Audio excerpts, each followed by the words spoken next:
All right, thank you everyone for coming. My name is Eric Gagnon. I'm the president here at the Civic Association.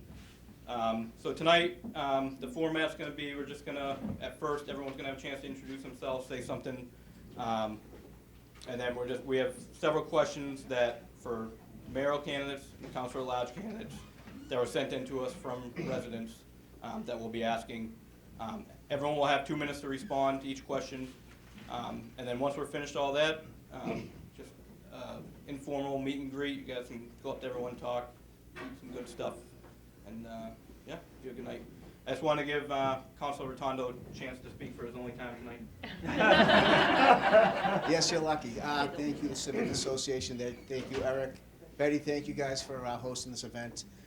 It's been a while since we've been able to really have a sort of meet and greet of the candidates because we haven't had any real races. So this is great to see. It's great to see that the people are here to be wanting to hear what's going on in Beverly.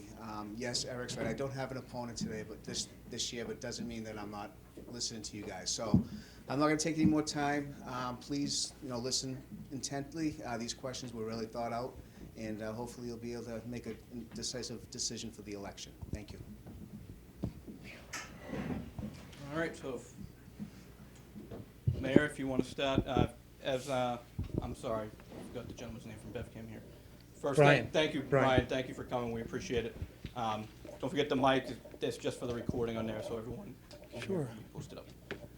Thank you, Eric. Thanks to the Ryal Side Civic Association for putting this together. Thanks to BevCam for being here. Just a quick word on your ward councilor. Councilor Rotondo, just unsolicited here. He is fantastic to work with. He is both persistent and thoughtful and well-researched and respectful at all times. He's the kind of person I know you're proud to have representing you, and he's somebody we all want to work with. So thank you for all the great things you do, Councilor.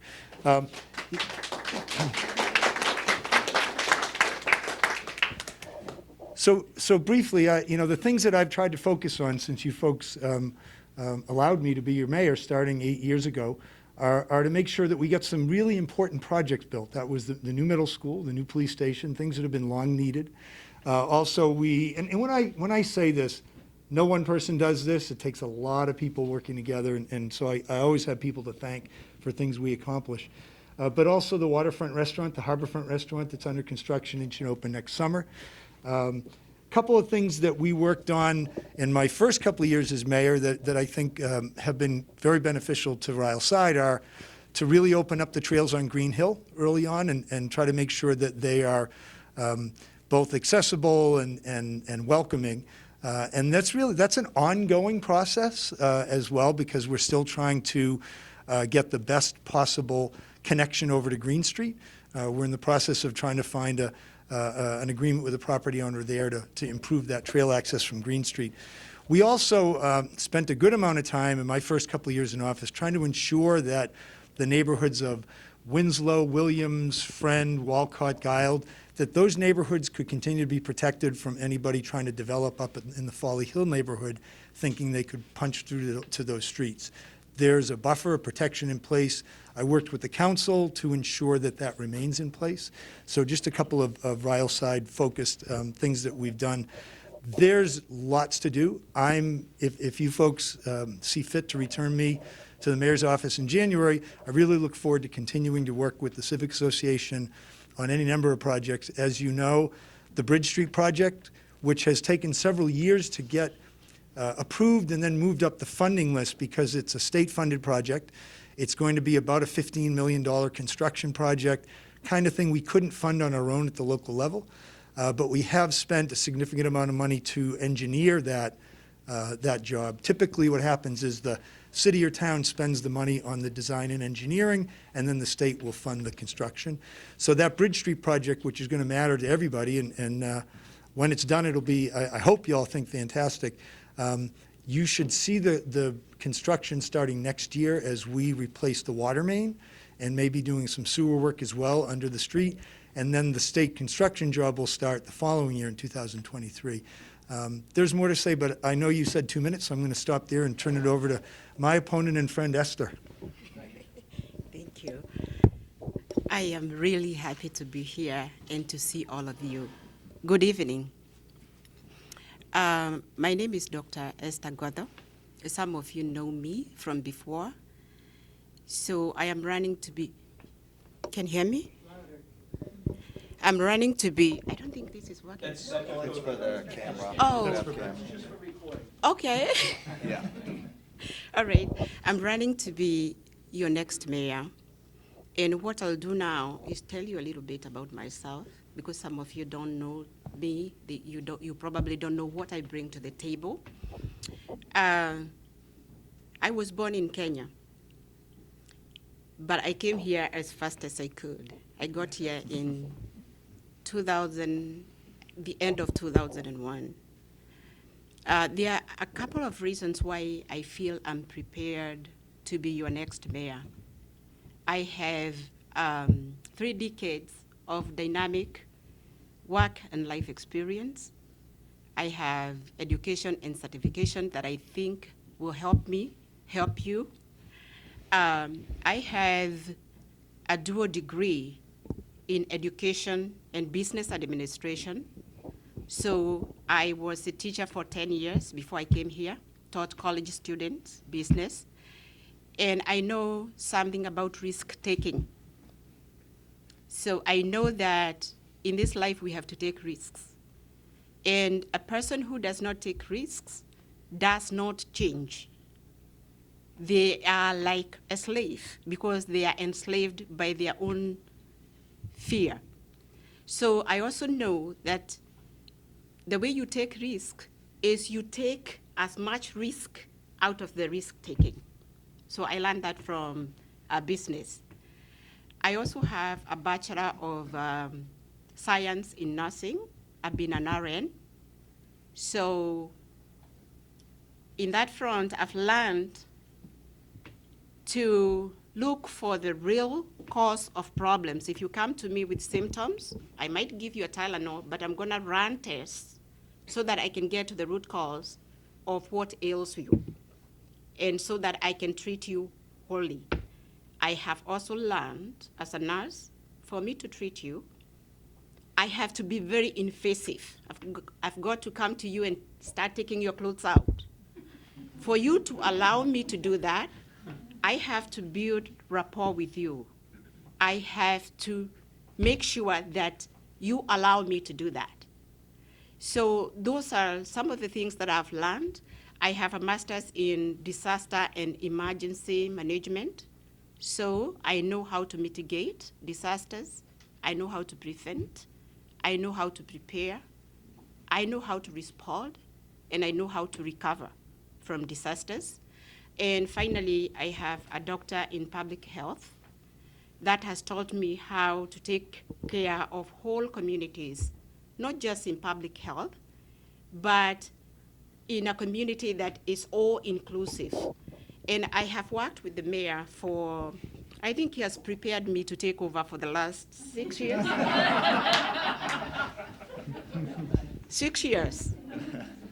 This is not comedy, it's for real. For 6 years, he first gave me an opportunity to testify so that human rights, we can have a human rights committee in this city. I testified way back in 2015, and then he appointed me to that in 2016 until last year when I stepped down. And I also advocated successfully for racism to become a public health issue, and he implemented it. I also envisaged the Office of Diversity, Inclusion, and Equity. He implemented it. So you can see what I mean when I say he's been preparing me. And the other thing. I don't mean to cut you off, I just want to stay fair to everyone on the time. Okay, all right. Although I think in my language and then I translate, so I take a little bit. Okay, so maybe the last thing I should tell you is that there's a consensus that the sell-by date for a mayor is 3 consecutive terms. And after that, the mayor, not Mayor Cahill, even I or any other mayor, starts to become stale. So.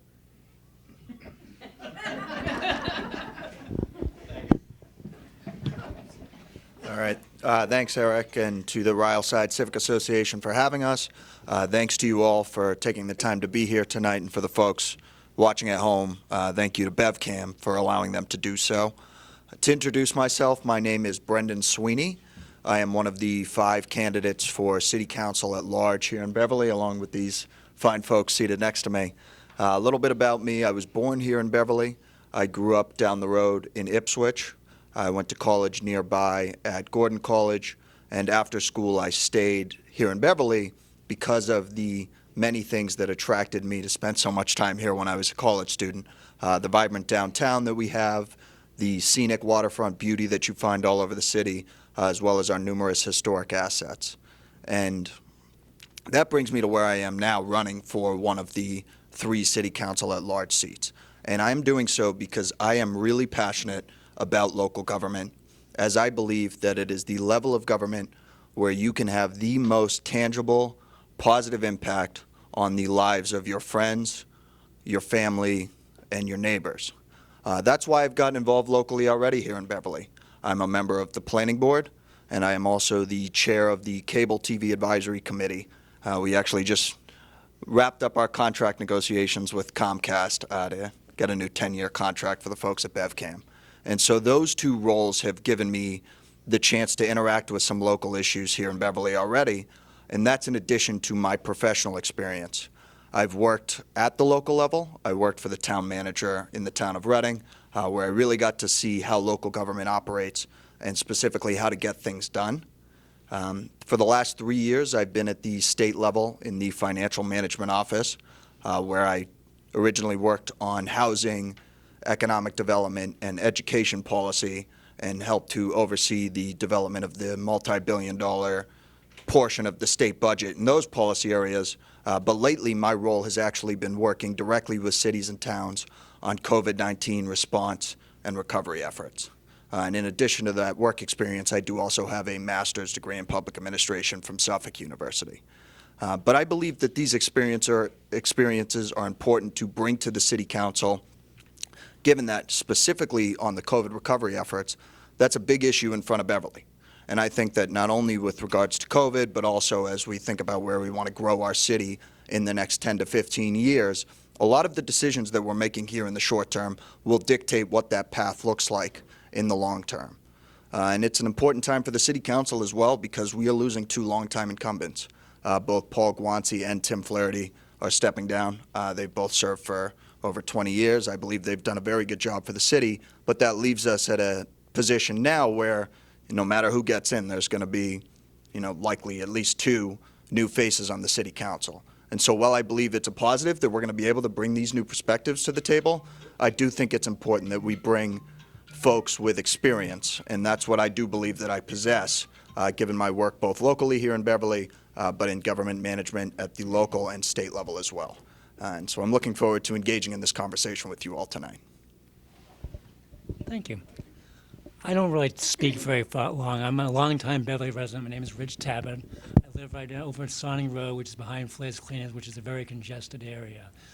The reason I decided to run, let me give a little background information about myself, because some of you know me for a long time, and some of you haven't met me before. I grew up in Beverly. I went to Brown School in North Beverly. I went to Memorial Middle School. I was a city cross-country champion. And I went to Beverly High School, where I ran for Fred Hammond at Beverly High School as my mentor. The reason I decided to run is I just decided this last year to run. I've never run for public office. I've never done anything like this. But my background, most of you might know me because I run around Beverly. My right arm goes like this. And one time I smashed a window of a car and I had to pay for it. So, the reason I'm running is my daughter, also let me give a little more about my background. I talk fast, so tell me to slow down if I do. One of the reasons I'm running is because my daughter couldn't afford to live in Beverly anymore. She had to move to West Lynn. Also, I'm running because of the congestion on the roads. The congestion and the infrastructure of Beverly is making it so whenever we go anywhere in Beverly, we can't get anywhere. We're stuck in traffic wherever we go. I know the city's put a lot of money into the structure of the city, but we need more. We need to find solutions. We have to balance between between being a progressive city that I love and also being a city where it would make the quality of life issues for the residents. I'm finding just as I run around the city, I can't get back to my street because it's so congested right now. And we're talking about building more. I mean, I believe in affordable housing. I believe in that sort of thing. But I also believe that we have quality of life issues for the city where parks need to be upkept, where we need to pave the roads, pave the sidewalks, and really work on quality of life issues. Also, I believe in transparency. I believe there's a lot of people in the city, like I find out about meetings from Julie a lot of times, because I can't find it on the web. I mean, I find meetings and that sort of thing, so we need more transparency. We need to work on our website. We need to work in getting residents involved, such as yourselves, and I thank you for being here. A little more of my background. I'm a graduate of UMass Boston. I paid my own way through school. I'm a veteran. I went 2 years Northeastern. I ran out of money, so I joined the Army National Guard. I served 6 years, and I got the Army Achievement Medal for my service to the military. So I believe in supporting fire and police departments, and I'm very thankful to our first responders. My wife's a teacher. She teaches at St. Pius and Lynn, so I believe in a good education system. My daughter's a graduate of Bellevue High School. Right now she works at Abiomed. She's a public health major from UMass Amherst. I'm very proud of her. And she's a very heavy advocate for people with disadvantage and that sort of thing. So the reason to vote for me is I stand for, I want to change things up a little bit.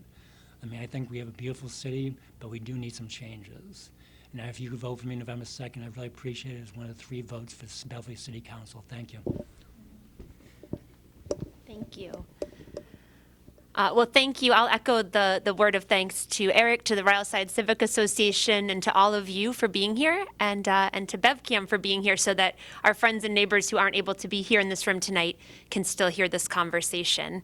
I also want to just echo what Mayor Cahill said about working with Councilor Rotundo. I am Julie Flowers. I'm one of your incumbent at-large city councilors right now, so I've had the opportunity to work with Councilor Rotundo, and it's been a pleasure, and hope to earn another term so I can work with him again. I'm very confident Councilor Rotundo will be back for another term. It's looking really good. Yeah. So I do want to tell you a little bit about myself, even though I am one of your incumbent counselors. I think it's important for us to keep getting to know one another and for you to know why I am seeking another term. Before I do that, I also want to just tip my hat to your 22-year city councilor, Maureen Trubateris, who really paved the way for so many of us. And Maureen, thank you. You were a real trailblazer in many ways, and I know represented this ward admirably for so many years. So I grew up in Beverly. I actually grew up in Ward 3, and my parents still live there. I was mentioning to Joan as I met her on the way in that I grew up on Lyman Street, and it's important for you to know that because although I loved my neighborhood, my parents still live there. I love that area. I love Balt Street Playground. I was always very jealous when I got to Memorial Middle School, which of course is now gone, but is the site of our beautiful new Beverly Middle School, because my neighborhood really didn't have a name. And so then I would meet my friends from Ryalside, and they were like, I'm from Ryalside, and they had all that Ryalside pride. And so I felt like, oh, well, I'm from the neighborhood by the high school. And they were like, but what's its name? But what's its name? And I was like, I guess the neighborhood by the high school. So I have long admired Ryalside, Ward 1, for your sense of community. And I think that's part of what really also draws me to want to serve as one of your city councilors. It's what called me to run to begin with. As I said, I grew up in Beverly. I went to Wellesley College for my undergrad and then did a master's in Cambridge, Massachusetts, not England. But then, knew that I wanted to return to Beverly. And that was in large part because of the kind of city that Beverly is and the kind of city I think we're still continuing to grow into being. I think of Beverly as a city with a real sense of place. That is a city, as some of my colleagues up here have said, with a thriving downtown. We've been growing and expanding and changing. We have an amazing art scene with incredible theaters that anchor that art scene. We have colleges. But we also have what I call a real sense of place, a place where people can come and really find a space and want to make a home. And I think Ryalside also embodies that for me, because when I think about Ward 1, I really think about a sense of community that I think we want to bring, even as our city is thriving, growing, changing, and is a dynamic city. That sense of community is so important. And so when I think about Ryalside and what we're called to do together, I think about your example of Eric, you and others out here siding this building and getting it ready for use by other Ryal siders. I think about the Gentili family holding a fundraiser so that you can build an ice skating rink over at Livingston Park. I think about Councilor Rotundo cleaning out the Bass River before he runs back over to Salerno's. But I think about it. Yeah. But I think about all of you and the way that you've really been contributing to that too. I'm seeking another term because I think we have important work to still do together. We've just begun a project with Salem. You may have seen it. Our city councils had a meeting together. It's called Resilient Together, and it's really a nod to the fact that we're coastal communities that are joined by a shared coastline, and we need to do this work to make our coastline resilient and preserve it together. And that's of concern here in Ryal side. You have many areas that are coastal, they are beautiful, and we need to be thinking about how to protect them from rising sea level and from climate change. We've been talking a little bit about changes to the city and growing. We're talking together about the Bass River. I know the mayor's thinking about that. We sat in this room, some of us, and talked about that. That's going to be an ongoing project, and I'd love to continue to think about that and work on that together. We have work to do investing in our roads and our infrastructure and continuing to be creative about how we can use our money best as a city to serve all of you. And I would love to have another term to continue to be able to work with you and with other colleagues on the council and with the mayor on that. So that's a little bit about why I'm running. I look forward to this conversation. I think we'll get to learn a lot more about each other, and thanks for being here. And thank you for the 2 terms thus far. I say this a lot. It has truly been an honor. It has truly been a privilege, and the best part of it is meeting residents, hearing your ideas and your hopes and what you envision for your city. So I'm excited to continue to do that work together tonight. Thank you. Thank you, Councilor. Thank you to Eric and the Ryal Side Civic Association for holding this event. It's a great public service. This is one of 2 forums where you have all of the candidates for city council at large together, from the other gentleman with the orange tie to myself to Hannah, and it's really important for the city to see who they get to vote for, because we have the luxury of voting for 3 people to fill 3 positions from 5. So it's great to have us all together. I'd also like to say that you have an excellent, and echo what other people have said, an excellent counselor in Todd Rotundo. When I called Councilor Rotundo to pick his brain a little bit about what it was like to be a city councilor and what he thought his priorities were, his first question to me was, how do you feel about constituent service? And I thought that was amazing because he's somebody who puts his constituents first. And he said, if the way that it has worked for me is that when I have a problem that I can't get solved, sometimes I'll go to the city councilors at large to get their help. And my hope is if I'm elected, he won't have to do that, that I could be a proactive city councilor and reach out to Todd as a colleague, hopefully, and see what he needs, see what's going on in Ryal side, and really work together. I think he does a fantastic job. The pizza is delicious. I think he washed his hands. And Salerno's is a great place. So enough about everybody else. I think that Brendan said a couple things that I agree with. One is that city government's incredibly important. Municipal government's where the rubber meets the road, literally, a lot of the time, as you know from driving around the city. And also that experience matters. And here's why I think that matters to me, and what makes me unique among this group of candidates. Of the 5 of us, from orange tie to Hannah here, Brendan, I'm sorry, I didn't mean to disparage you there. I'm wearing orange tie too. It's a good color. Yeah, it's a great color. I just am trying to keep us. I picked it. My wife picked it. She's here. She's wonderful. So of the group here, this is what makes me unique. I have a collection of things, of qualities, of just facts of my life that aren't shared in total by everybody else.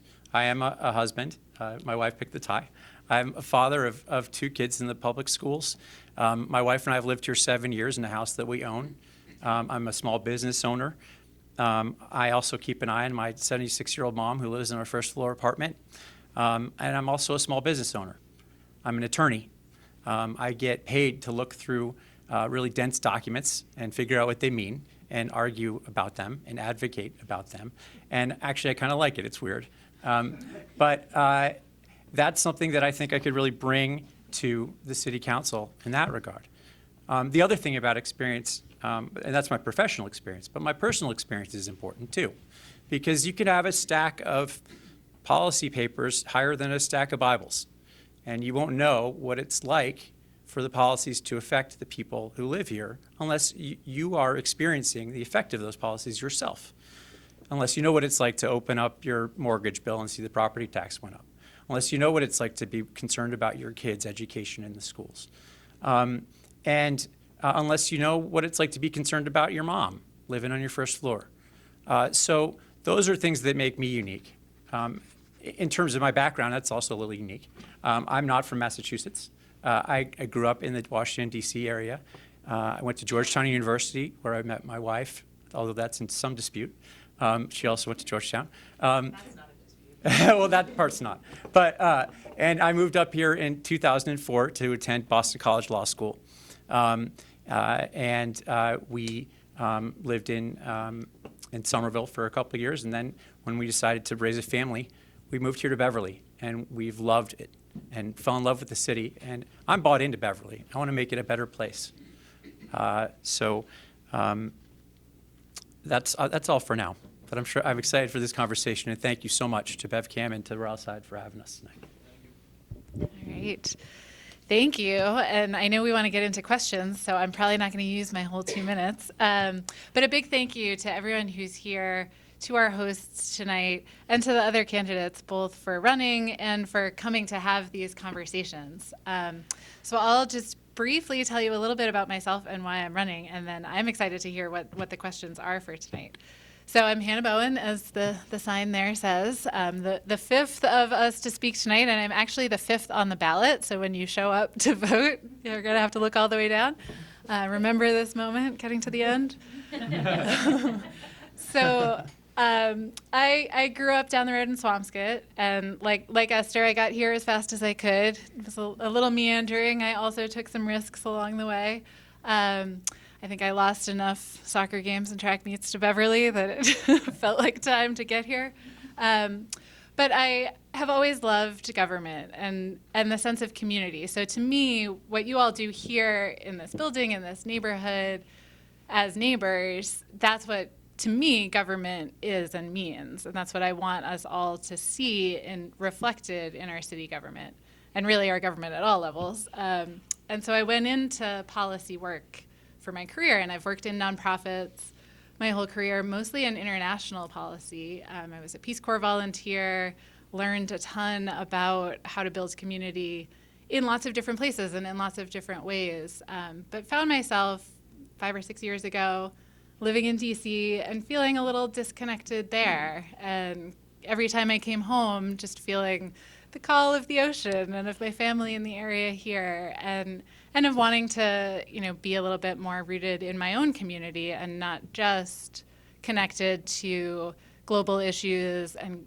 advocates and communities around the world. So started thinking about moving back to the North Shore, and for reasons you all will understand well, Beverly was the right choice, the right place to land that has a little bit of everything. It has it all. And I think as we've heard, that means we have some challenges to face. It means we have a lot of opportunities to continue to grow, to continue to serve the city as public servants. And so that's what I'm looking to do. And as soon as I landed in Beverly, I started looking for ways to get involved. And that's been through my civic association over in Ward 2, which does not have a cool building like this and does not do the same types of activities, but really has been a heart for me of getting to know some of my neighbors, find out what's happening in the city. And as we've heard, sometimes that is hard to navigate. So I am a government nerd. I knew I wanted to go looking for, what was happening in development, what was happening in environmental policy. And I sought out those answers, but they took some searching. And so it's been in the back of my mind for a while, who do I see who are great examples of transparent, open government? and how do we build on that? And we have some great examples here in the city and other good examples around the North Shore. So, I've been thinking about both how I could get more involved, but how I could help make our government as accessible as our civic associations, our schools and sports clubs, and the things that people go and do with each other as neighbors, that government could feel like that too. So I got involved in the Charter Review Committee. We gotta get to questions. Yeah, and I learned what the City Council did through that process and realized it was a way that I could contribute and help make government more open. So on to questions. Pass that down here. Please. All right, so we'll have chances. Everyone will have a chance to go first. We're going to mix up the order on responses. Mike, if you want to start, this question's just for the mayoral candidates, and then we'll switch off. We'll go back and forth here. So the first question here is, as the city increases housing units and the population grows from zoning changes, how will you ensure the road infrastructure, city utilities, city department staffing levels, and the city department budgets are being increased for the same, if not better, level of services? Well, there's a lot there. Thanks, Eric, and whoever wrote it. Okay, 2 minutes. A couple things. I can tell you that our water and sewer infrastructure is robust and capable of handling significantly more activity and development than we have. Beverly's population has kind of hovered in the 39 to 41,000 range for pretty much my whole life. And we're at about 42,000 residents today.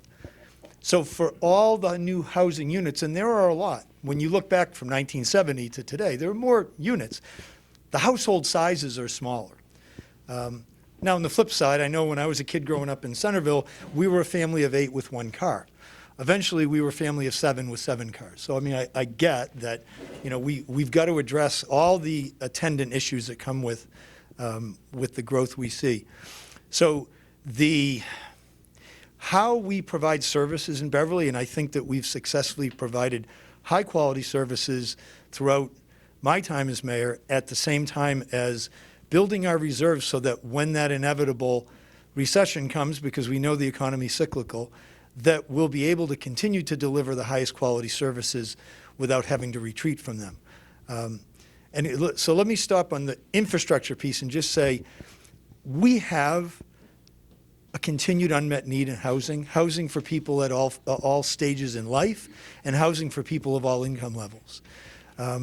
Even though we've had a flurry of redevelopment along Rantoul Street, especially in the last 10 years, over the last 25 years, we lag far behind what both the city needs and the region needs. And the big reason for that is we had back-to-back recessions. And a couple of my colleagues have mentioned Maureen. Maureen, I should have mentioned you up front too, because you served on the council through all those lean years, and you helped make sure the city, you helped make sure the city didn't fall behind on key services. But on housing starts, there were negligible housing starts for pretty much a decade. And so our greatest challenge, and it's what I've dedicated myself to from the start of my time in public office, is trying to preserve what we love about our community, and that's open spaces, and that's walkable neighborhoods, and that's the ability to get around town, at the same time as ensuring that another thing that we love about our community remains, and that's this. When people find Beverly, when they discover Beverly and they choose to make Beverly their home, it's always been possible, and we can't lose that. And that's right now, that's at risk for the affordability concerns we have and just the overall lack of housing stock. Do you want to read the question again, please? As the city increases housing units and the population grows from the zoning changes, how will you ensure the road infrastructure, city utilities, city department staffing levels, and city department budgets are being increased for the same, if not better, level of public service? Yes, there's a lot there. Let me start with the development on Rantoul Street. although that development is increasing the number of houses in Beverly, there's something wrong with that development. It is dysfunctional because young people cannot afford to live in Beverly. They're actually moving away from Beverly. And what that means is that we are going to be left with a graying population, very old people, and the people that we need to come into Beverly are from 20 to 30 years. That's who we should be attracting because that's the group that is going to be working. Now, when I think about how I could attract that group, one thing that I'm thinking of is how we can have our own municipal broadband internet, because that group goes with the internet. Other than that, we also know that during the relentless pandemic, we needed internet. Organizations needed internet to communicate with their employees. Schools needed internet to work with children. Doctors needed internet to connect with their patients. So that is something that we must think about developing in this city. And it is not wholly impossible because Montserrat has their own internet. If a school like Montserrat can have internet, then a city like ours can have it. So there were so many questions in there. The other thing that I want to touch on is about, you said something about roads. Yes. So instead of, we have a problem because we are trying to reduce emissions. So what I've been saying is that if we want to solve a problem, we cannot use the same thinking we used to create the problem. We have to think in reverse. So we build wider roads, we build more parking spaces, we got more cars. It's because the design is oriented to cars. We need to start orienting our design, our city design, to people. So we have to remove the roads. We have to remove the parking. We have to reduce the driving speed to 15 or 20 miles per hour so that people do not want to drive in our city. We have to introduce a congestion fee. You drive in our city, you pay us. So we have to reduce that. We have to, at the same time, build walking infrastructure and cycling infrastructure. We have to bring public transportation so that people walk more and we reduce risks of diseases like obesity and heart disease. And so we have to reduce the amount of roads that we have, the amount of parking. We've got to go in reverse. Thank you. Thank you. All right, so next one for the councilors at large. This will just go in order and we'll go way down for first. Sorry. You'll get your opportunity. All right. It's been joked that compared to the ward councilors at large candidates do most work during the election and less work once elected. What will you do to prove this wrong, and how will you be involved in the Ryal side community? All right. Thanks, Eric.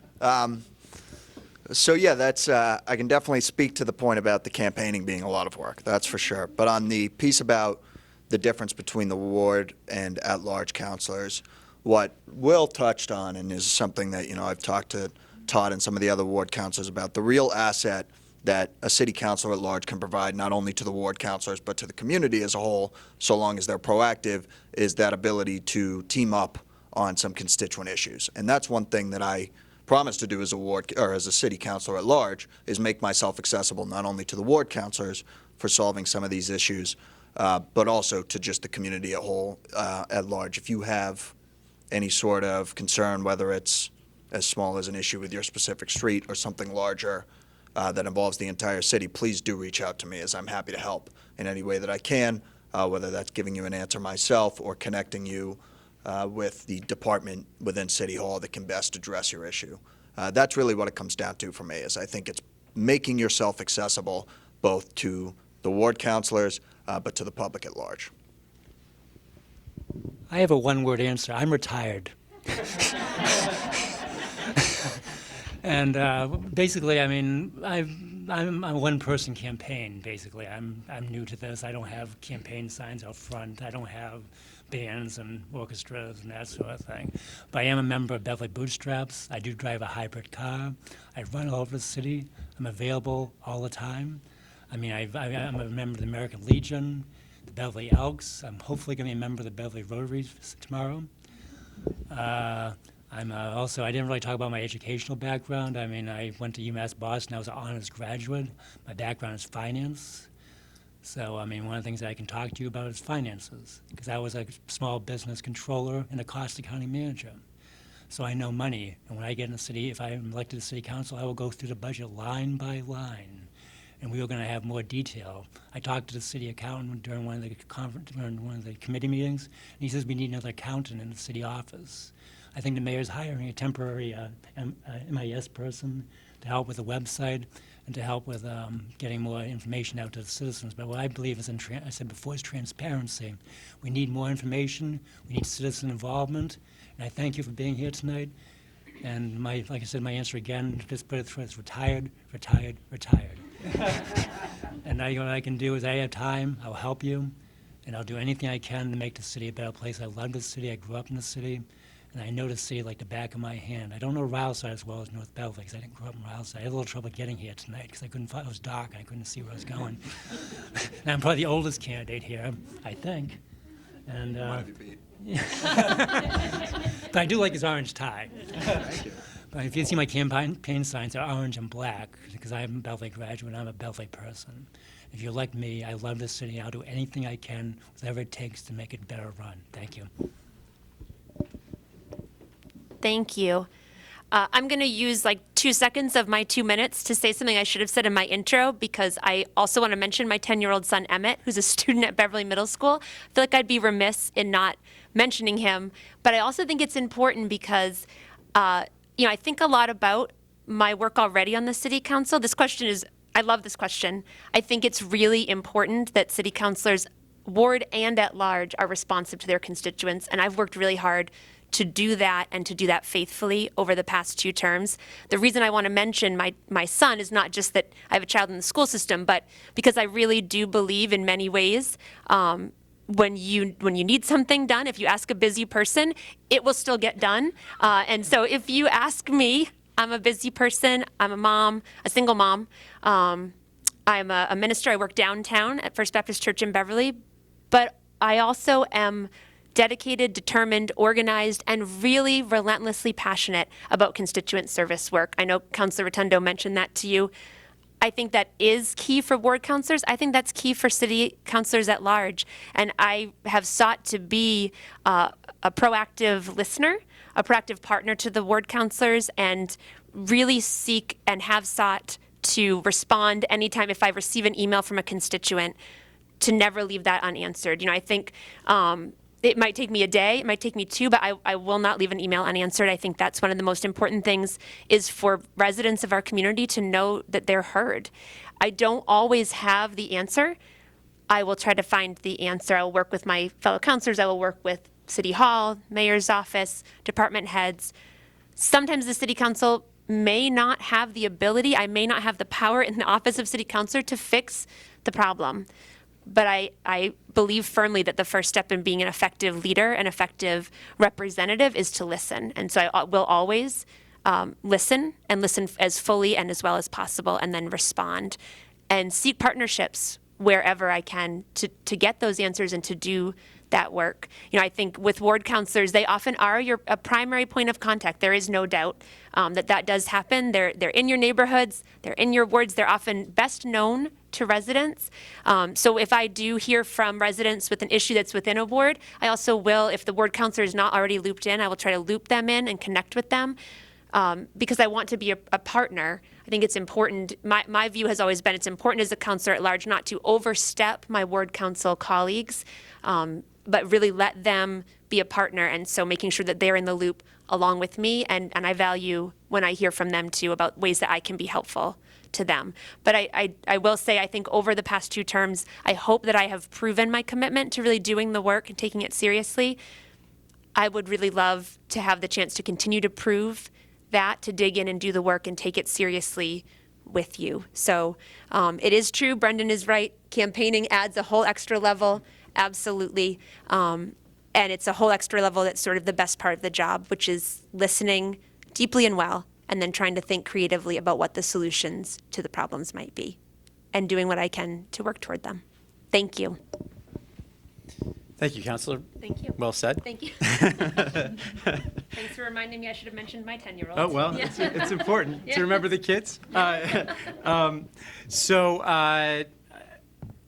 think, first, Councilor Flowers is right. If you ask a busy person to get something done, they'll get it done. I'm a lawyer, I know that.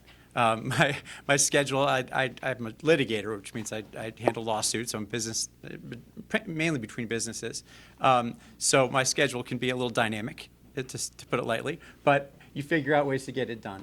And that actually brings me to what inspired me to run in the first place, and that's actually Rich's neighborhood. Shortly after I opened my law firm in the Cummings Center last November, there was a story that came out in the Salem News about a toxic waste spill that hasn't been cleaned up fully. It's been there for 30 years or so, and it's still on the ground. And I got a call from a good friend who lives in that neighborhood. Our daughters dance together. They're 12. And also at the middle school. And she said, "Can you help?" And I said, "Well, geez, I'm a business litigator. I don't know, but I'd really like to. Let's see." And so through a couple strokes of luck, we were able to form a neighborhood group called Voices of Concern North Beverly that's been working with the state and the city and the responsible company to get to a solution to that problem, to actually get these toxic chemicals out of the ground and away from the children in that neighborhood.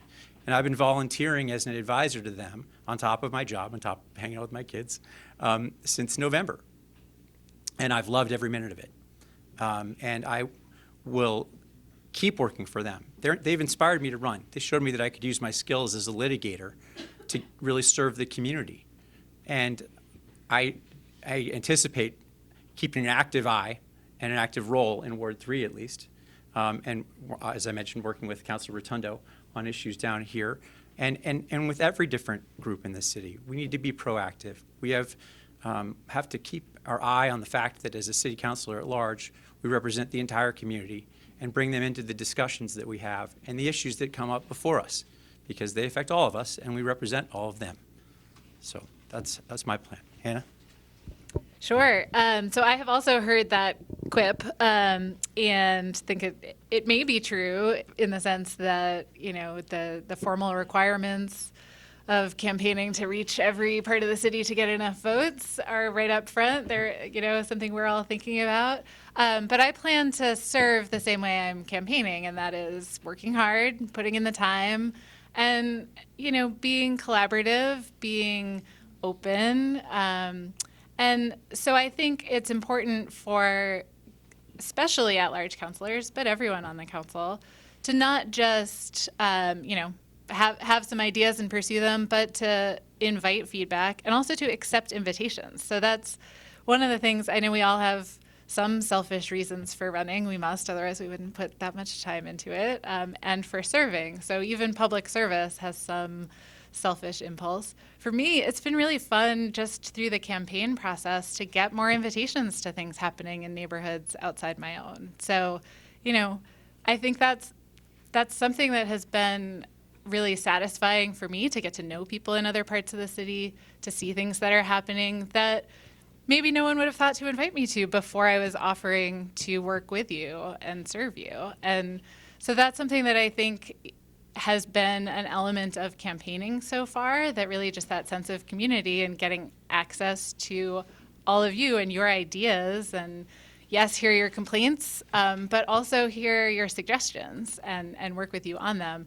That's how I plan to work in the role as well. And it aligns well with my day job while we're catching up on some of those, and then I'll hand the microphone back down to the other end. But I work now at the North Shore Community Mediation Center, and so spend my days trying to get people to hear each other, talk to each other, build community, solve conflicts in ways that, you know, are empowering and are reducing conflict and building relationships rather than necessarily having to go through the legal system. And so really, you know, it's that same approach of, you know, we've heard about listening, constituent service, and I think it's not just about hearing complaints and coming up with solutions. It's about really partnering and finding ways to, you know, get those invitations, accept them, be part of the community. So, you know, I think even though I live in Ward 2, this opportunity to really be active across the city has been a fun part of campaigning, and I think will be a really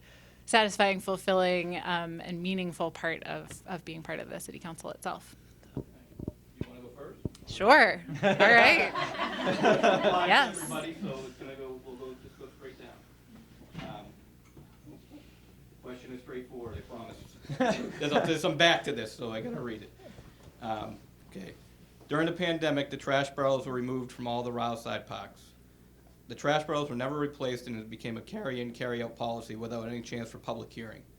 Many Ryal siders feel the parks have seen more litter, especially dog feces, since the trash barrels have not been replaced. We've been told that DPW feels different, but we witness it every day. I have personally witnessed trash blowing into our marine ecosystem at Elway Park on numerous occasions. A poll was conducted amongst Ryal siders, and we received 183 responses. An overwhelming 91.6% want the trash barrels back in our parks. 33.8% of those also would like to see a recycling option. How would you respond to this, and what would be your plan?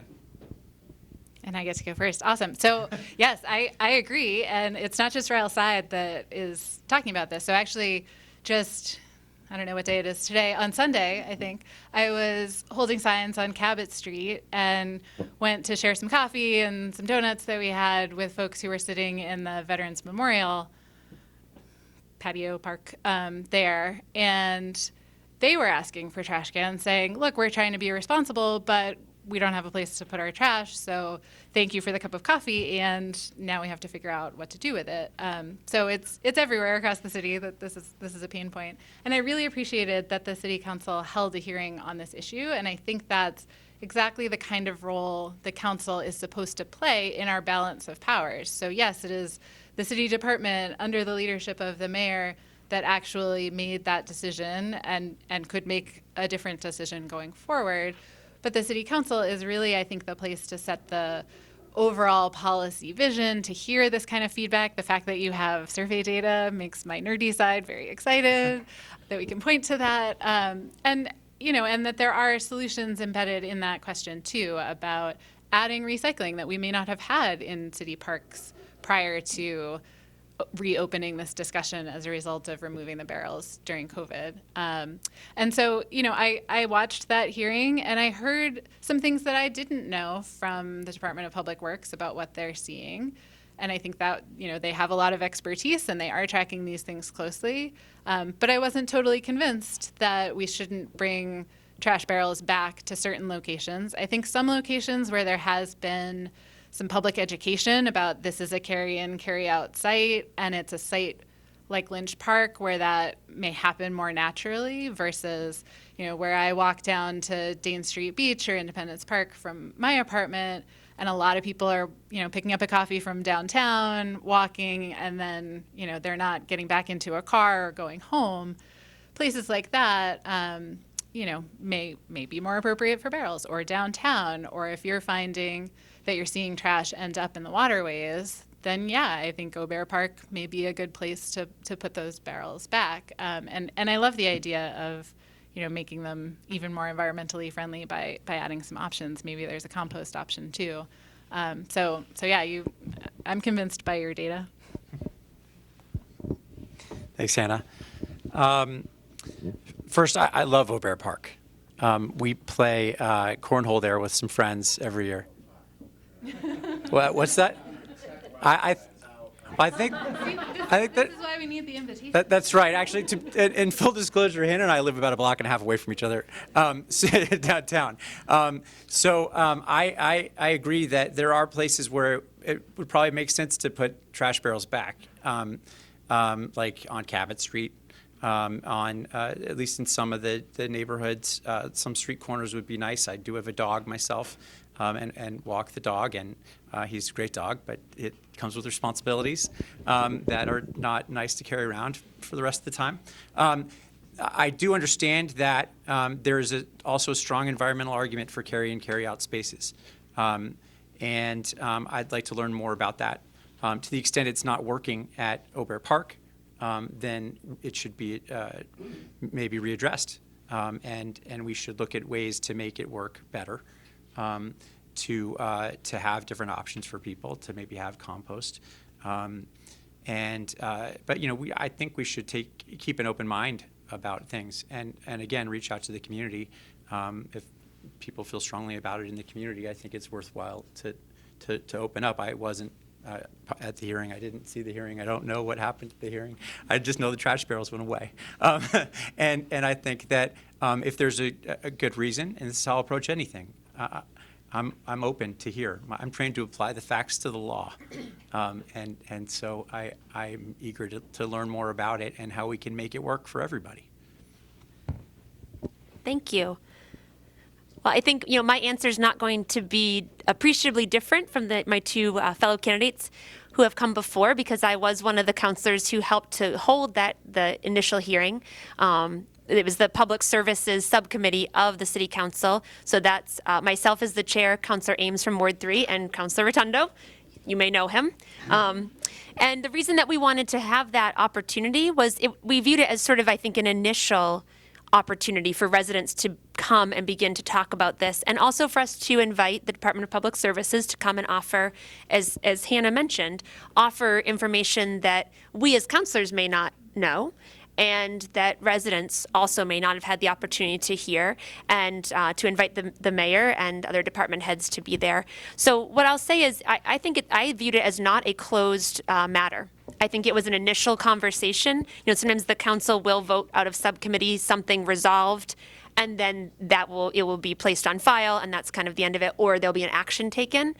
To me, this was very much a first piece of more data gathering, much like you've done, where you have specific data from Ryal side. And what I heard, as others have mentioned before me, is exactly what we're talking about, that there are some spaces, I am pretty firmly convinced, and I know the mayor and I may differ on this, but that there are spaces in Beverly where carry and carry out makes good sense. I think Lynch Park, as Hannah mentioned, that's a prime example of where it really can work. We've done significant public education there, and people going to Lynch Park have now had the opportunity to know that, lean into that, and learn that. And we're less likely, I think, to see someone just out for a quick dog walk at Lynch Park, although, of course, it has neighbors right there. But I still maintain that along Independence Park, walking out and around, a little bit more remote areas like Aubert, if you're out here, and then you've got trash to take with you, you've got dog waste, and so I think there's good reason why other areas of our city don't work as well as carry and carry out. I do also think that our downtown streets are not well suited in some ways for carry and carry out, both because of the number of businesses where people might be in and out, where people might be out for a dog walk, or as Hannah mentioned, I think a lot about the fact that carry and carry out also assumes that all of our friends and neighbors have a home to take their waste home to, and that in downtown we do have a population of our homeless neighbors who don't have a place necessarily to take their garbage home. And so when we're not allowing for a place for public disposal of that waste, then we're really kind of creating a problem. And an equity issue as well, I would say.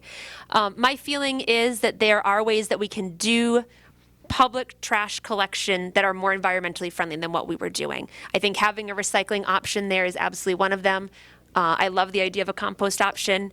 I've been sort of doing my own research into communities that have used solar compactors to try to make sure that sometimes waste blows out of a more conventional roadside or parkside garbage can. So are there ways to use a solar-powered compactor that would then effectively keep things more contained and also make it easier for residents to know how to sort what goes in the recycling one, what goes in the garbage, how could the compost be taken care of? And I'd love to think about, I think another creative option, and this was touched on in that first conversation, is can we do more centralized drop-off for different kinds of waste too, that would just, again, help us to be more creative as a community and being responsible with our waste, but also giving residents places to take it. And I think about things like textiles. I know you're unlikely to have those at Ober Park and then suddenly need to dispose of them, but I think this is all part of this question.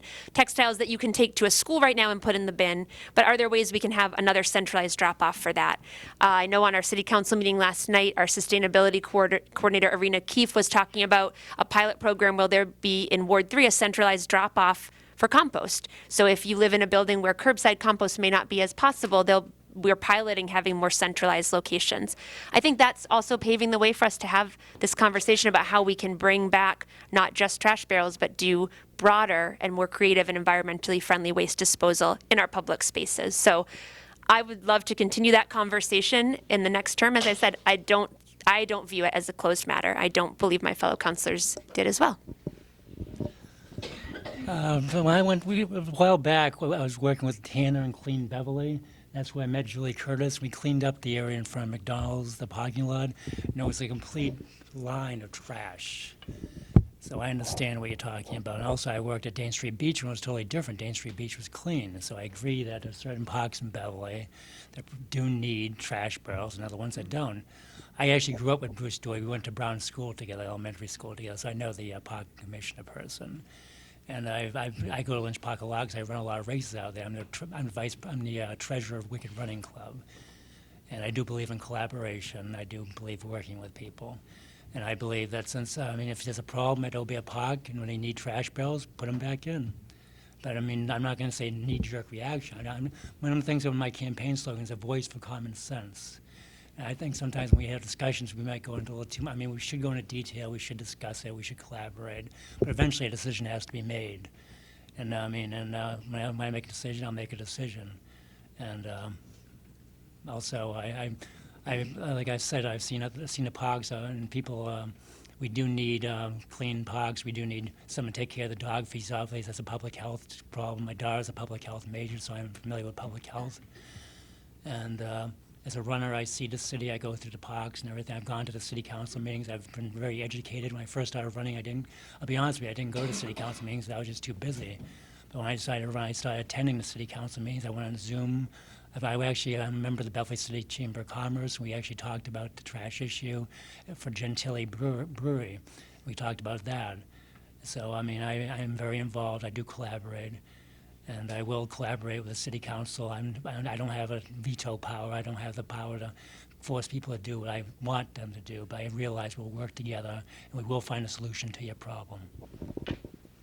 Thanks. My fiance and I are big fans of Obeah Park, and I think being one of the many waterfront parks, we realize how fortunate we are in Beverly that we have these, natural assets, that we can go to these parks right on the water. One thing I'll note is, my personal stance, I think that trash collection is a public service that the city should provide. And in this case, the service of keeping our parks clean is one that we should prioritize. So that, I did attend the hearing that the city council held previously. That's my stance on the matter, at least just based on my own experiences. I'm a resident of downtown. I've seen some of the trash kind of build up, especially on my street. I live on Federal Street. And in addition, the point that Eric made about many of the residents here in Ryal side seeing trash build up at the parks, I think it's important that the city is proactive in putting back, whether it's either just more frequent trash collection if we do not put the waste baskets back, or if we do put, the trash cans back. I think that's probably the easier option. That being said, a point that Eric made in the initial question that I think is really important here is that the trash cans were removed without resident input on the matter. And I do know, obviously the city has been through a lot with the pandemic. Decisions had to be made quickly. The public health information that we have now, and we almost take for granted with our understanding of the pandemic, even though it still is limited, it was pretty chaotic in March of 2020, and the months preceding it were afterwards when some of these decisions were made. So I do, want to give leeway to the mayor and those who made these snap decisions without necessarily bringing in as much public input as I otherwise felt should be brought to the conversation. However, generally speaking, I think it's crucially important that we are making sure that government is accessible in the sense that when these decisions are made, whether it be by the mayor or through a larger conversation of the city council, that we are publicizing these meetings so that residents can come and bring their perspectives to the table. And in this conversation, I think that's really important, and I'm glad to hear from Councilor Flowers that the first hearing that was held a few months ago is going to be one of many, and we're going to continue the conversation because I know Commissioner Collins did present a case for why the city wants to keep these parks carry in, carry out, and I'm willing to listen to the case. I think the more information we can bring to the forefront, the better.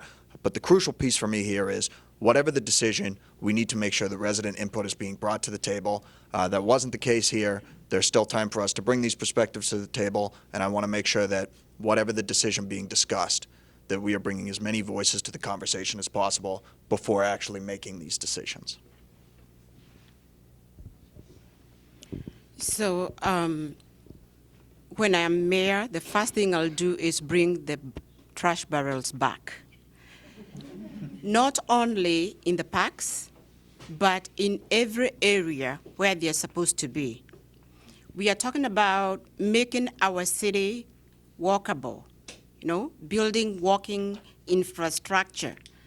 And every dog owner I met, every mother or father with a stroller for the babies, they all said they wanted the trash barrels back.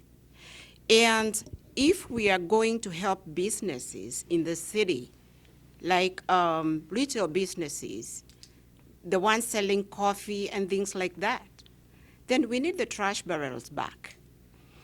The other problem is that you realize most of the problems we have in our city, they are like onions. They are layered like onions. You remove one, then you get another problem underneath it.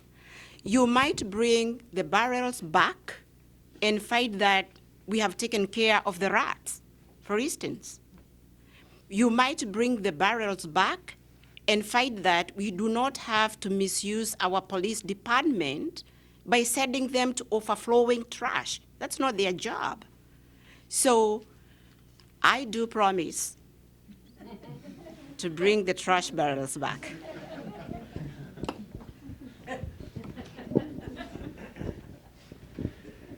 So before this question, I was going to say on the other question having to do with constituent services that I really like the way these candidates think. And actually, after this question, I still like the way they think. And you too, Esther. So let me just say, as Councilor Flowers said, this is not a closed door, this conversation. As Brendan said, the barrels were first taken away early in COVID when there was a lot of concern about contact transmission. And some would say, well, then why not put them back? I will say that our Commissioner of Public Services and to a person, the members of our Forestry and Parks Division all believe fervently that our public spaces are cleaner than they were when we had barrels. Meaning that there are people who just aren't going to go take to the barrel what they're done with, and it's on the ground. And that, so that's, that's what I have been told repeatedly. Now, I've also been told, take a good look at cities that have barrels, and do you think they're cleaner than our downtown and our parks? So with all that said, I've asked Commissioner Collins to have the Forestry and Parks team spend the next several weeks making regular sweeps through the parks, multiple times a week, regular sweeps through the downtown, picking up what they find, collecting that, kind of collecting data as they collect what they find for trash. And so my hope is that we'll have some data points to look at together another month or so. And if we look at it and we end up agreeing differently than I've been told, and that I'm at times seeing. So at any rate, that's my hope, is that we'll collect some good data on what we are finding in the public spaces without barrels. I think one of the biggest challenges is dog waste. Well, let's be frank, right? And we did, for a period of time, have, we tried recycling next to trash, and unfortunately, that recycling was getting spoiled with trash in it, and unfortunately, at times, dog waste in bags in it. Very unpleasant there, but even if not for that, when trash gets in with recycling, then it's spoiled, then you can't take it to be recycled. It ends up getting taken to the incinerator. And there is a school of thought that when people have something in their hand and they don't see a barrel and they're responsible, it's going home, and if it's recyclable, it'll get recycled. Whereas if it goes in a trash barrel, it won't. So there's a lot to really pick apart here and look at. And I know it's been a real frustration for people who don't like the way it happened and have a belief that we would be better off if the barrels were back. So I think it makes total sense to have a public conversation about it once we've got some of these data points to work with and look at. So, great question. Thank you. All right, so for the sake of time, we're going to make the next one a two-parter. We'll go through everyone for it. So Richard, we'll start with you. We'll go this way. So everyone kind of... Just talk slow. Okay. Okay, thank you. This will be our last one for the evening. We got about the mic. All right. If elected, what is your biggest priority over the next 2 years? And what is your biggest long-term priority for the city? My biggest priority for the city is transparency within the city, so the city residents know what's going on within the city. My second highest priority is the city infrastructure, the roads, the sidewalks, and the streets. I think those are what we really need to be done for the quality of life issue. Like I said, I mean, it's actually dangerous out there because like you said, the speeding. And if I'm running down the street, I almost got run over several times. And we have a safety issue in the city. We have a lot of senior citizens. And I mean, it's really hard to do two issues, but I'm going to bring one third. I'm retired and I'm on fixed income. And I know there's a lot of senior citizens in the city that are on fixed income and they're having problems keeping up with the taxes. So I believe that we should give them a bigger tax break for working for the city. As the mayor, there's a program in the city where they can work for the city and get I believe it's a $1,000 tax break. Is that what it is in property taxes? Or something like that. But I think maybe we should find a way we can do more for our senior citizens. What was the second question again? What's your biggest priority over the next 2 years, and what is your biggest long-term priority for the city? My biggest long-term priority for the city is climate change. I drive a hybrid car, and I think that right now with the storms and everything, we really have to think of what we're going to do regarding climate change. Like I said, I do drive a hybrid car. I drive a Ford C-Max, which no one ever heard of. And I do believe that we have to plan for the future because, I mean, we can't have areas flooding, and I think it's very important in the Bass River development that we make sure that area doesn't flood. And we also, I have asthma, so I have a personal interest, and I have a breathing issue because I had blood clots in my lungs, so I have a personal issue regarding breathability and air quality. And the temperature's going up. When you go running and it's 95 degrees out, it's not much fun. And there's also in the wintertime, because of the different changes, we're getting more precipitation, we're getting more flooding. I actually live in a brook in North Beverly. The brook flows through my backyard. I was involved with creating the North Beverly, during the North Beverly Brook project. I went in front of the commissioner. I did a presentation at the culvert replaced. Originally, they didn't want to replace it. So I am used to going in front of the city. So I believe that climate change is a long-term.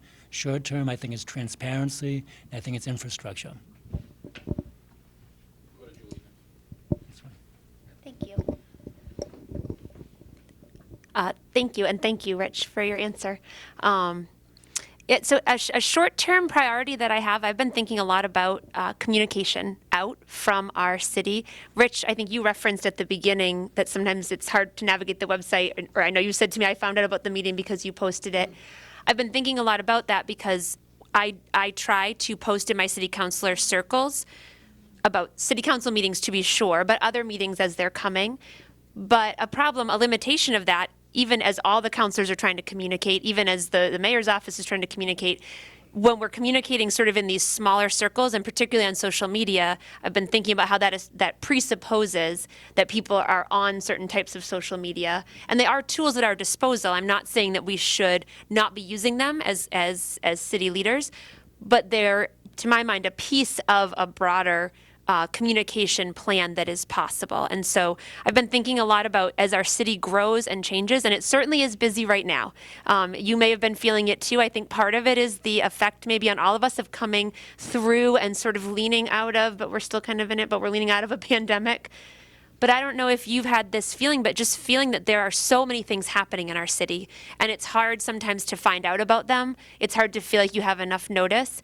And I think part of that, as I've reflected on it, is the effect of a growing, changing, ever more thriving community. And with that, I think there's a call for a growing and changing and ever improving communication plan for our city. And certainly this is not something that I alone as a councilor at large would be able to do. I think I see it as a collaborative effort. I see it as something that the council would work on ideally together with whoever's serving in the mayor's seat. But I look to a city like Salem, and I think it's important to be able to learn from one another. And I think I mentioned our Resilient Together plan. Salem is a great partner across the bridge. They learn from us, we learn from them. Something I see them do well is communication.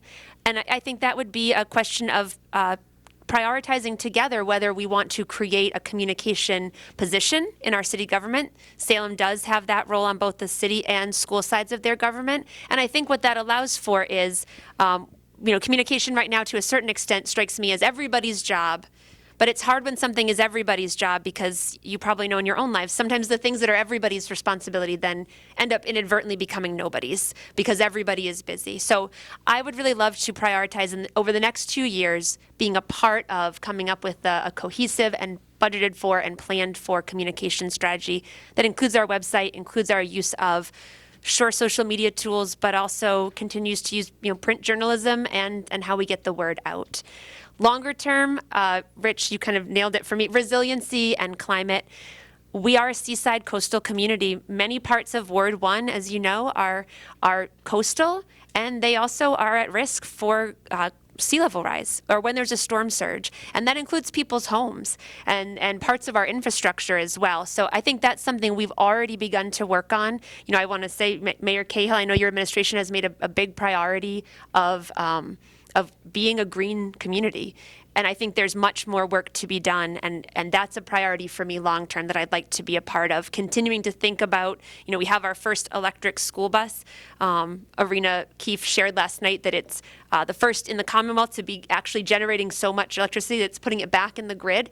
And that's just one school bus. And that's just a sign, I think, of the kinds of changes we can make as a city, and then be also thinking about how we change, improve, and affect our infrastructure to protect your coast, protect Aubert Park, protect the low-lying parts of our community, and also protect our community for the generations to follow. So that's my long-term project that I would love to continue to work on together with the next council and the next mayor and with all of you.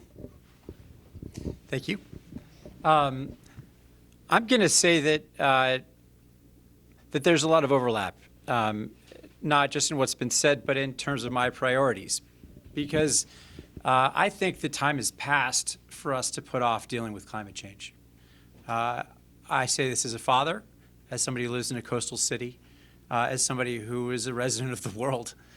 We need to start doing our part here in Beverly. We can take advantage of the green technology revolution and create more jobs here in Beverly, retrofitting old buildings, to have solar panels and use other technology that would reduce our climate footprint. The other part of that, the other overlap here in my priorities, and I may sound like a lawyer, but I am, and I talk that way, is the idea of transparency. We learned in law school that sunshine's the ultimate disinfectant. People need to know what's going on in their government. And we should be doing everything possible to make sure that they do. And that connects and becomes a longer term priority in terms of development projects in the city, how we're going to address those, how we're going to do it responsibly. how we're going to make sure that the buildings that it's great to have a city that's growing. It means that the city's being run well. It means that everybody benefits, businesses benefit in our city by things growing. But we need to make sure that we're being responsible when we do it, that it fits within a plan. There's a very thoughtful master plan that's been through a lot of public hearing and development. I know that people up here were very involved in that process. But we're going to have to address many of those issues in the first 2 years. And we're going to have to make sure that it's done transparently and with public involvement. The meeting that we had about the Bass River overlay was a good first step. There were 100 people on a Zoom call, and that there should be more of those meetings, and I think there will be, and that's essential. So the thing about where we are right now is that there's not just a 2-year priority and a long-term priority. These things are intertwined. We not only need to mitigate our impact on the climate, we need to prepare for the rising seas, as Councilor Flowers eloquently said. And we need to make sure that our infrastructure can handle the storms that used to be 100-year storms, but now are every kind of year or two storms. And that we don't have this sort of flooding that's been in different areas of the city. So that's the way I look at it, is not getting stuck on a 2-year horizon, but thinking about how what we're doing today affects what happens in the longer term, and the city that we're leaving behind for our children and our grandchildren, and the city that we want to remain a vital place for businesses, for people to move here like my family did, for people to grow a life and to grow a business. So those are my thoughts. Thank you. Great, thank you. And I want to work on all of these things, so it's making me excited about these ideas being out and the people to work on them with. So I'll just add a couple of slightly different ideas. I think over the next 2 years, this next council term and the mayor for the next 2-year term will need to still be grappling with the pandemic and the recovery and making that recovery as strong and as people-centered as we can. So there was a meeting recently about using funding that's coming to us from federal funding, filtering down, and is for us to decide how to use. And the council is going to play a very big part in that. The mayor is and city departments are playing a big role in that. And all of us should play a role in that. So I think in the short term, we're still in it. A lot of people are still struggling economically, trying to figure out what's next and trying to figure out how to not go right back to a rat race, but learn some lessons from the pain of the last couple of years, and figure out how we want to move forward and what we want to invest in. So that's top of mind for me. Also, nerdily, we're due for an ordinance review soon, which involves combing through pages and pages, hundreds of pages of current city laws on the books, to just check and see whether everything is still serving us. So that my nerdy side is very excited about that in the short term. I think it sounds fun too. Right, there you go. A little document review. And then I think longer term, kind of building on what others have said, really, I think interested in rebuilding some trust in government and building on the, well-managed city that we have to just, rebuild the sense of community now that we've been through a lot together. I think it's going to take more than 2 years to using some of the strategies that have been raised to, have people feel bought in and included in city government, not just in city life. So.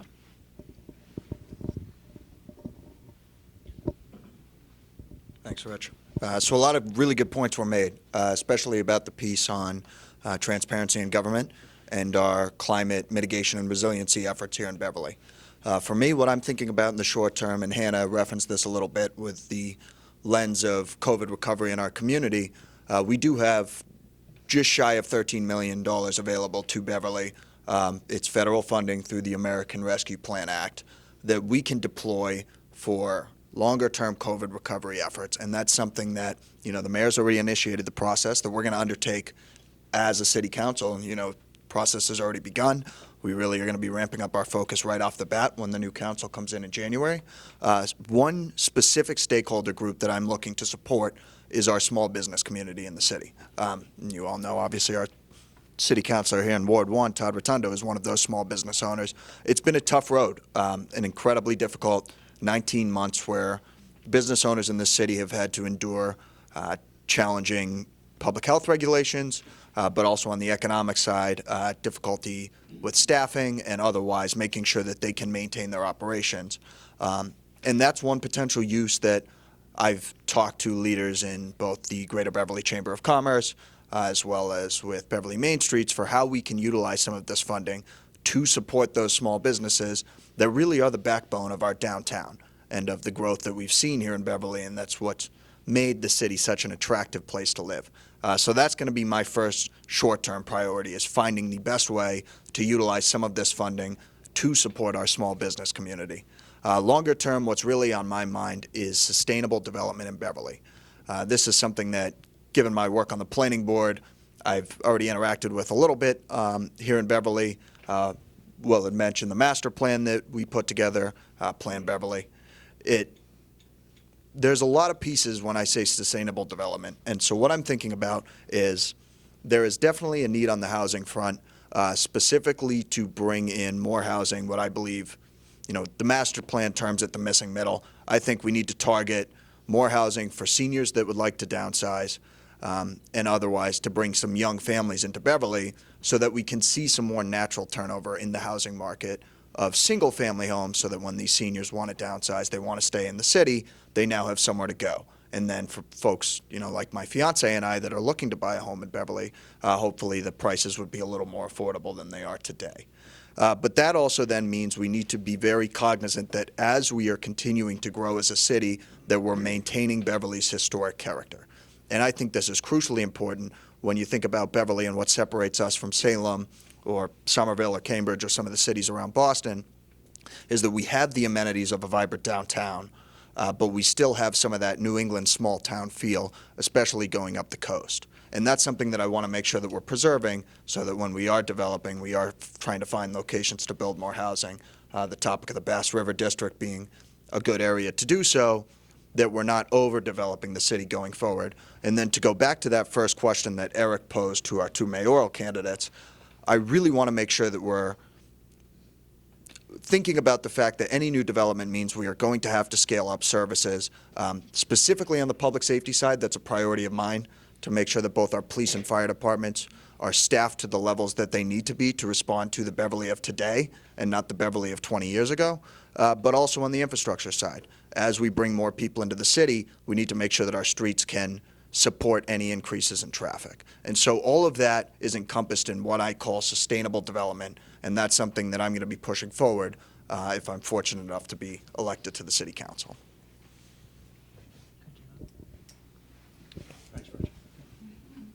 Okay, so my short-term goal is to make you happy and healthy. So if you want your trash barrels, for instance, it doesn't matter what anybody else says, you will get your trash barrels. And if you're unhappy about rats infestation, then I'll go for 0 rat population in the first 2 years. If you want to play pickleball at Aubert, then you will play pickleball at Aubert. And if Aubert cannot be available, then within 12 months, I will certainly build a pickleball court for the seniors who play at Aubert. So the reason being that pickleball is emerging as a game where you can move your body and at the same time social distance. So it is really a game that our seniors can play and want to play. I met like 30 seniors at Aubert trying to play that game, but they explained to me that they have to bring their nets and then carry them, and they can't even use the bathrooms because they are locked. And I still don't understand why that could not happen. So my short-time goal is to try and make all those little problems go away so that we can pay attention to the bigger issues of environmental resiliency. Like everybody said, the sea level is rising. The reason that it is rising is because of global warming. And the reason for that is because of emissions. So we are going back to the amount of cars that are in our city. So maybe for the next couple of years, what we need to do is make Cabot one way. And when we make it one way, we don't make it one way, 2 lanes, just 1 lane. And then the space occupied by the other lane would go to walking infrastructure, so that people can walk more, less vehicles. And that would mean less emissions. So my long-term objective is to work on the environmental resiliency and sustainability. And there's a whole lot to talk about in that subject. Thanks. Okay, so first, we are working actively with our pickleball community to find them a dedicated home, just so you all know. And second, look, I think we'd all agree on this. What we're all here for, and I believe deeply in everybody's genuineness here, we're all here to try to make Beverly the best Beverly we can be. And I think that's year in and year out, no matter what term of office anybody runs for, that's really what we're about and what our predecessors have been about. In the very near term, absolutely, and I appreciate Hannah saying it, the pandemic has wrought such a toll, such an incredible toll. Mental health, physical health, economic health, and I want to say that the social emotional health and the brain development of our kids, the mayor's really lucky enough to be also a member of the school committee. And so that work is as important as any we do at any time. And it's most important right now because there's a lot these kids have been missing out on, and there's a lot they need. What we need to do both over the next 2 years and nonstop for as long as we're all paying attention is work on affecting climate change, work on stopping climate change, work on arresting it at 1.5 degree Celsius increase over pre-industrial level. The reality is, Mayor Eric Garcetti from Los Angeles said this. In a lot of ways, we're the first generation that's really figured it out, been hit in the face with it, these are my words, and are finally figuring out that climate change is the issue of our time. And we're also the last generation that's going to have a chance to do something and get it right. This is about trying to make sure that our kids and our grandkids are inhabiting an earth that is not hostile to human life. So that's it. Everything we do is important, but let's make sure that we're focused every day on climate change. Now, what we've done is we've written a climate action plan. Now, we were ready to go with it a couple of years ago, ready to start the process, and Mayor Driscoll called me and said, hey, I saw in the paper you're going to write a climate action plan. You think we could do it together? Now, any of you who know Mayor Driscoll know that if you get a chance to work with her, you do it. She's awesome. She's my favorite mayor, Kate. I know she's yours. But so we've done that together, and what's come out of it is this. We recognize that in our communities, buildings and transportation are the big emitters of greenhouse gases. So we've been working on it for a number of years, and we now have a set of recommendations that really make it easier to see the key action steps to take. We have in Beverly, since I became mayor 8 years ago, we were able to site a 5 megawatt solar array on the old landfill up off of the highway headed towards Centerville. We also have just finished the permitting phase of 4.5 more megawatts of arrays on several sites. Parking lot canopies at 3 downtown lots and at the middle school and high school. Rooftop at the middle school, a new hilltop ground mount at the high school. So important stuff, because we said several years ago, let's host every last solar panel we can fit on city property, because we can't just talk about it, we got to walk it. And so that's one thing we've been working on. The other key right now is we've been really seeking a way for the last year plus, as it became clear just how important the building sector is, seeking a way to make the deep energy retrofits on our existing building stock around the city. And it's all, it's almost entirely private sector. So we've been working on that, and I think we've got some ideas that we're ready to roll with, I hope.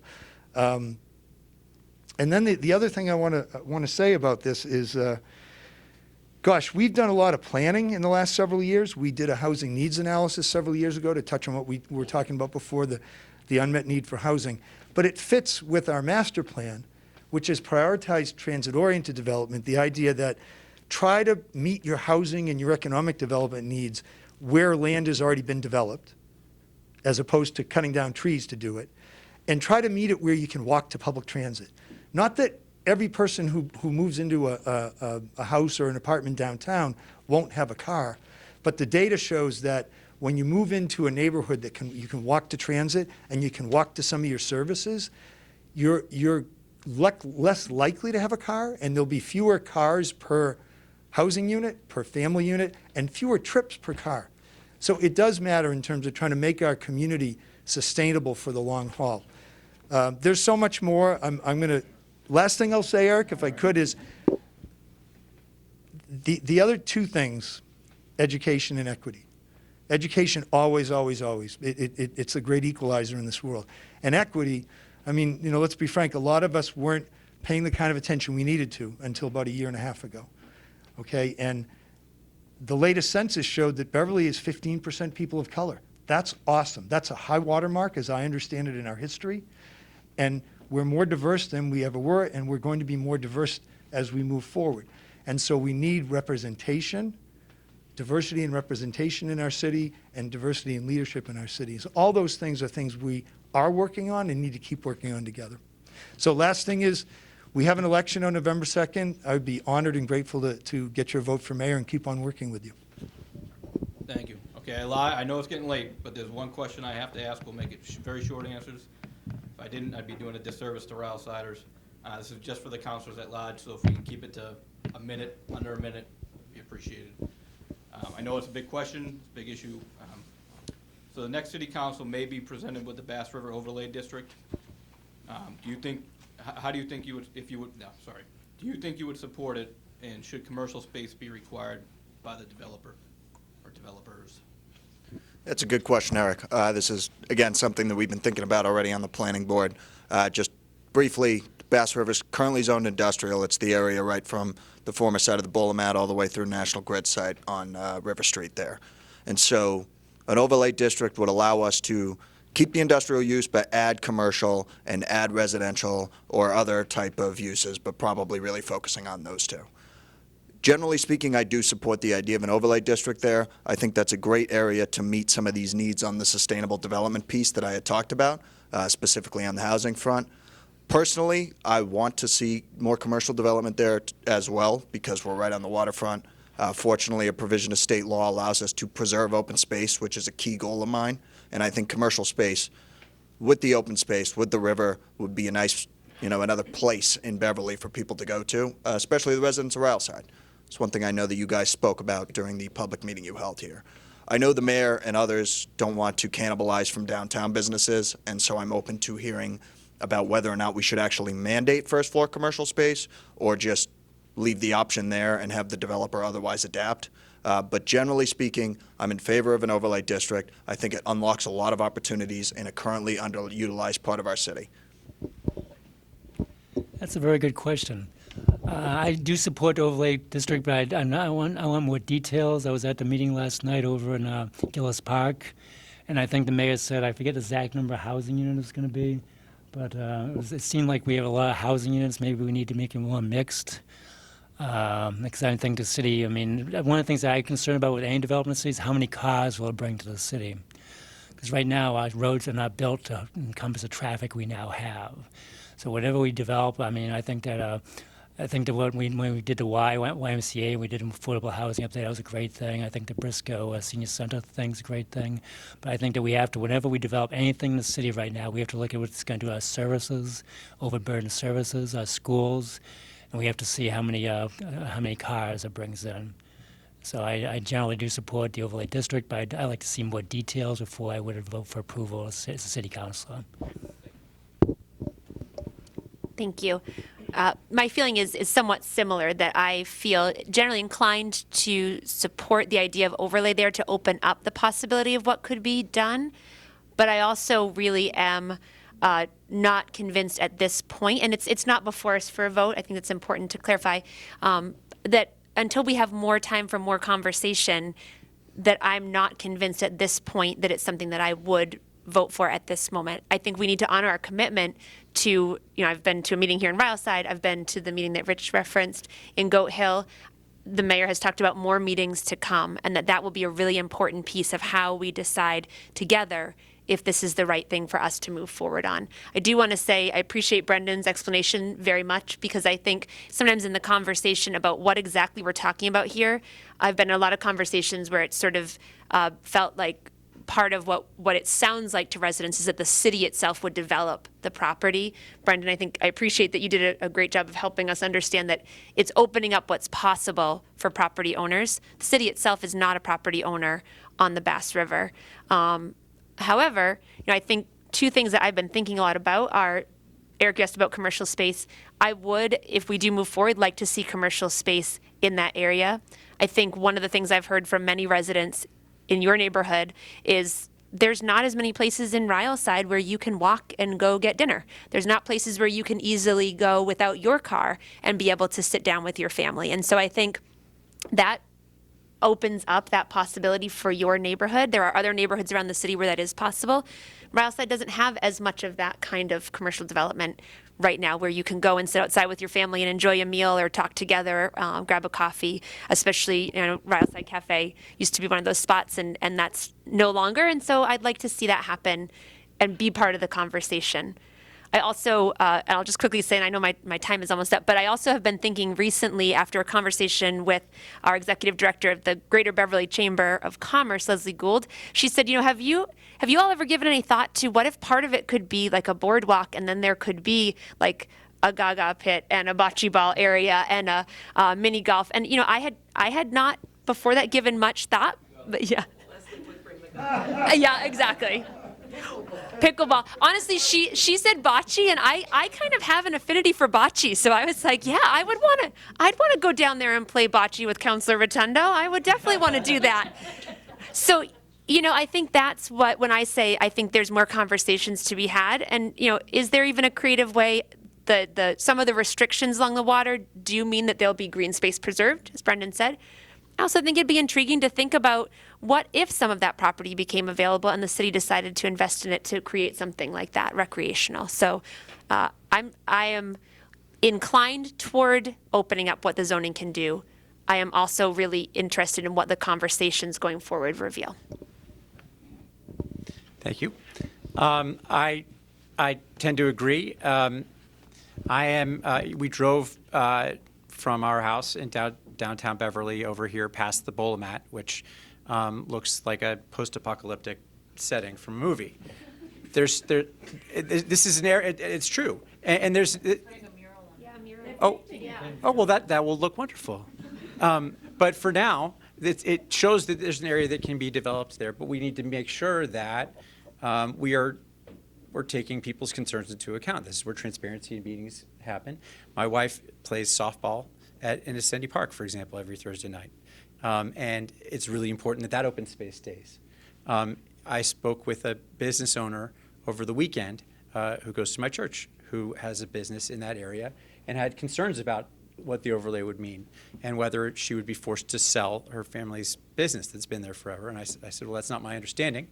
But it's important that people know what's happening. It's great when we can come together and have ideas about where we can move forward. But we also need to make sure that whatever goes in there, we get the best deal possible for Beverly. That whatever incentives are related to development down there are actually realized and aren't just on paper. I read through contracts all the time. I look for where they get enforced and where they don't, and places where there's wiggle room and where there's not. There's got to be places, we have to have teeth in any deal that we have down there. Once we figure out what we're going to do, which we should do together, we need to preserve open spaces. We need to take advantage of that open space. I really hope that we can figure out a way to dredge the Bass River. I think that could be a fantastic resource for the entire community. But we need to approach it thoughtfully and openly and transparently, and in a way that best serves the city and the people of Beverly. Great, thanks. And no, I'm now the thing between us and the cupcakes in the back. Yes. So I support the process being open, a lot of people being involved. I think the city council is not intended to be a rubber stamp on plans made in City Hall or by developers. It's intended to be kind of the final step in a public process. And so, yes, often that looks like just a vote without a lot of discussion because the discussion has been happening for months.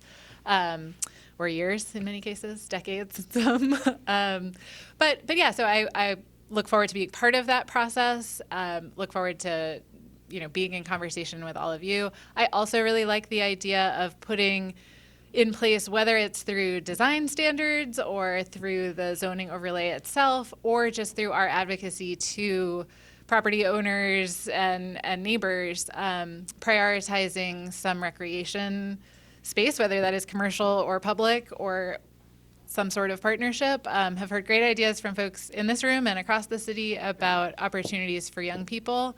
It may not be bowling that they want to do right now, but having alternatives. So that's a need in the city, and this is a space where that could be appropriate. So I will end there. All right, well, thank you for everyone for coming. Thank you guys for coming, and also for putting yourselves out there to serve us in the community. We appreciate it. And since it is Everyone Loves Todd Rotondo night, I want to share one thing. I don't get the opportunity publicly all the time, so I want to thank Todd for all he does for us and always and has done. In one story, I know a lot of people in the city have been having a problem with JRM picking up yard waste and everything else. I've been on Todd about it, and one day I come out of my driveway and he's sneaking around my front yard, taking my yard waste and putting it in his truck, in his car, not his truck, in his Subaru, in his trunk to get rid of it. And that's just the type of guy Todd is, and I want to thank him for that. He's really there for everybody.